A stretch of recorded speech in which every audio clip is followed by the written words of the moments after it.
Hello बच्चों, तो चलिए इस प्रश्न को पढ़ते हैं। यदि आव्यूह x 3x minus Y 2x plus Z 3y minus W बराबर आव्यूह 3 2 4 7 हो तो x y z w ज्ञात कीजिए। तो यहाँ पर देखो, हमें दो आव्यूह इस प्रकार बराबर दिए हुए हैं, तो हमें x y z और w के मान बताने हैं।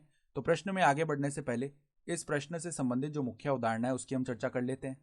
तो देखो, मुख्य अवधारणा, यदि देखो दो आव्यूह समान हो, अर्थात इस प्रकार देखो बराबर दिए हुए हो x1 x2 x3 x4, ये बराबर हो y1 y2 y3 y4। तो अगर ये दोनों अवयव आपस में बराबर हैं तो हम इनके संगत अवयवों की तुलना कर सकते हैं, अर्थात x1 बराबर y1 होता है और x2 बराबर y2 होता है, x3 बराबर में y3 होता है और x4 बराबर में y4 होता है। ठीक है, इस प्रकार हम तुलना कर पाते हैं। तो अब देखो, सवाल में भी हमें दो अवयव इस प्रकार समान दिए हुए हैं, तो हम इनके संगत अवयवों की तुलना करते हैं। तो देखो, तुलना करने पर क्या आएगा, x तो बराबर आ जाएगा 3 के, 3x माइनस वाई जो है वो बराबर आ जाएगा 2 के, 2x प्लस में जो z है वो बराबर आ जाएगा 4 के, और 3y माइनस डब्ल्यू जो है वो बराबर आ जाएगा 7 के। तो x का मान तो सीधा ही निकल करके आ गया।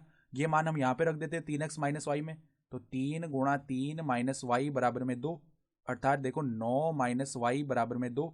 तो y का मान क्या आ जाएगा, 9 माइनस में 2 आ जाएगा y का मान। ठीक है, तो y बराबर में आ जाएगा 9 माइनस 2, अर्थात y का मान क्या आ गया, 7 आ गया। तो y का मान हमारे पास में आ जाएगा 7। अब y का मान हम उठा करके यहाँ पे रख सकते हैं, 3y माइनस डब्ल्यू बराबर 7 में। तो देखो 3 गुणा में 7 और माइनस में क्या है, w बराबर में 7। ठीक है, तो अब देखो यहाँ पर 3 सत्ते 21 होता है, तो 21 माइनस डब्ल्यू बराबर 7।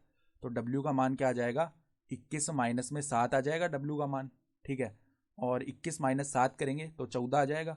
तो w बराबर में आ गया 14। और अब यहाँ पर हम x का मान रख सकते हैं, 2x प्लस जेड बराबर 4 में, तो x का मान कितना है, 3।